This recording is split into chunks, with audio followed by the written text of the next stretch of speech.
Hi everybody, it's Dany, and today I'm going to do a quick little tutorial on the gradation technique for your brayer. I've had several of you ask for it, so here it is. I know of two ways to do this, and I will show you both. You will need a few things to get started. A brayer, a piece of Whisper white cardstock, cut to the size that you want it to be, at least one dye-based ink, and a piece of window sheet or acetate sheet. This is a technique that's really simple, and you just need to practice and take your time with it the first few tries. It will actually get easier and a lot nicer the more you play with it, so definitely practice. A few tips for you before we start. Try not to roll too much off of the sides of your paper when you're rolling on it. When you actually roll off, you create a little bit of a line on your brayer, and that pulls the ink off, and then when you keep rolling across your page, you actually get faint lines on your page that aren't quite as even. You also want to make sure that when you are inking up your brayer that you actually roll across, lift up, and roll down again, and keep doing that. You don't want to just roll across or you get really uneven coverage on the barrel of your brayer, and therefore you get really uneven coverage on your paper. Always start by rolling off of your paper and then slowly come down across your paper. You'll get the best and most even coverage that way.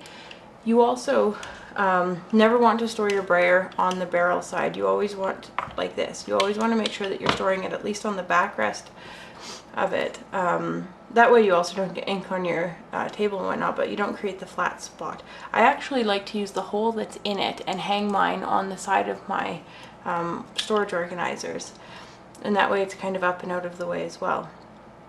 I like to clean and wash my brayer after each use, not necessarily in between colors. If I'm staying within the same sort of color family like blues or greens, but definitely if I'm changing colors from like yellow to blue, and definitely after each card I will clean it. A lot of people will just roll it off until it doesn't leave any more color on your page, but I prefer to wash it. That way I know it's clean.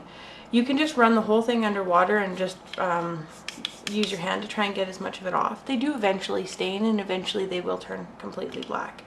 You can also pop the barrel completely out if you're worried that it's going to get wet in there, and keep your brayer wet. They take very little time to dry, like less than a minute, 30 seconds usually about to dry. Alright, I'm going to start by showing you the what I call the fake gradation technique first. You're actually going to want to take your paper and set it aside, and you're going to want to start with your acetate sheet of paper. A lot of people think that this way it's easier to get nicer results. I'm not going to be making this into a card. I just want to make this a quick little tutorial for you.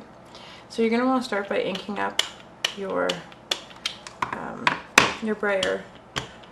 It does take a few times, 2, usually sometimes 3 times of inking it to get the full deepness for a card, especially one that is as deep as this up at the top here. So you're going to want to ink it up and try to keep it as even as you can, even pressure and everything. And then you're going to want to start by rolling onto your paper here. I'm actually going to grab a piece of scrap paper. I like to use the scrap paper because then I'm not actually wrecking pages that I'm working on. I'll just use another grid sheet that's already dirty and whatnot, and I use it for my scrap paper. So you're going to want to start by rolling, start off your page and then slowly roll onto the acetate sheet here. And the more you roll down, the lighter the color will be here and the darker it will be up in the top here. And you're going to want to grab your ink pad and do that again.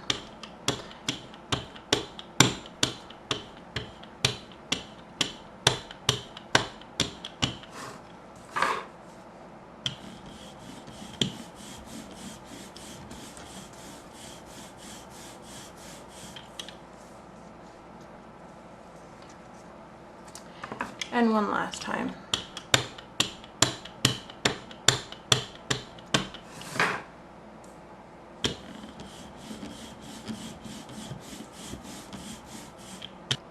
In this case, what you're actually doing is you're transferring the ink onto the acetate sheet here and building it up on the one edge of the acetate sheet. Now you're going to roll your brayer off onto a piece of scrap and to get the rest of the ink off. When it starts being a lot lighter like it is here, hopefully you can see this, you can actually then roll.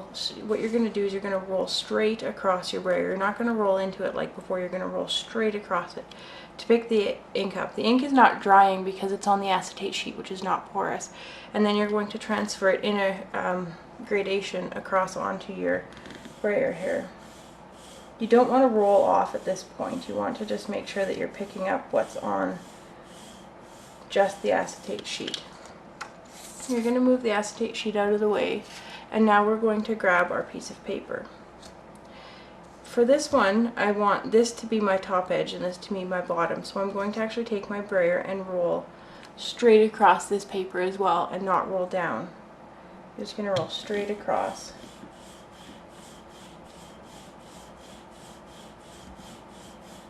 And by doing this, you actually see that it's darker on this edge than it is on this edge.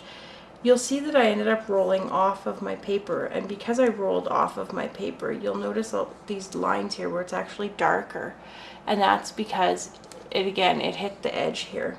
There's not really any way to fix that, unfortunately, so you either just have to live with it or start again and try not to go off of your paper. But I wanted to show you that it does create those lines, and you can actually add some sponging to it and disguise them that way, but they will be there. The second way is actually to skip the acetate sheet altogether, and that's what I'll be doing next. I actually prefer this method. Again, you're going to want to ink up your brayer with good even coverage of ink.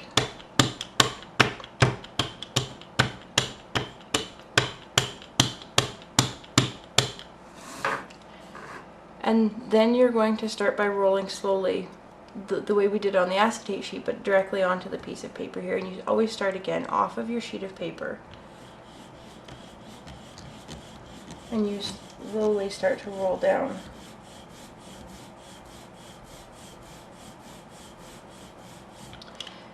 The longer that it takes you to roll down, the darker your ink will be up here by the top, and the lighter it will be down here at the bottom. I always like to cut my pieces of paper a little bit bigger, about 1/4 of an inch bigger all the way around, than I'm going to use, just in case my edges get a little bit funny like they did here. Sometimes I'll even cut it 1/2 inch bigger if I've got the bigger scraps. I want this to be a little bit darker, so I'm going to repeat the step again.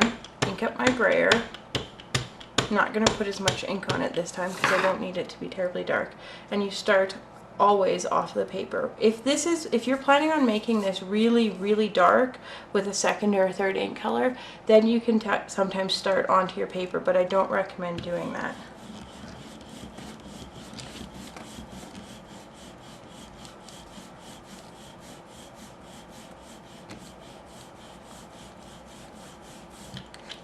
And there you have a very nice gradation from dark to light on your piece of paper.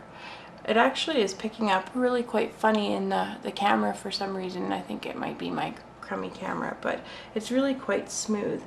And that's what I did to create this card. I actually did the same on the bottom piece here so that I had a gradation on there as well, and I actually quite like using this for one of my basic classes to teach how to do a basic brayer class. If you have any questions, make sure to check out my blog, incrediblecreations.blogspot.com. You can always send me an email and I will do my best to help you out. Thanks for stopping in, and I'll see you later. Bye!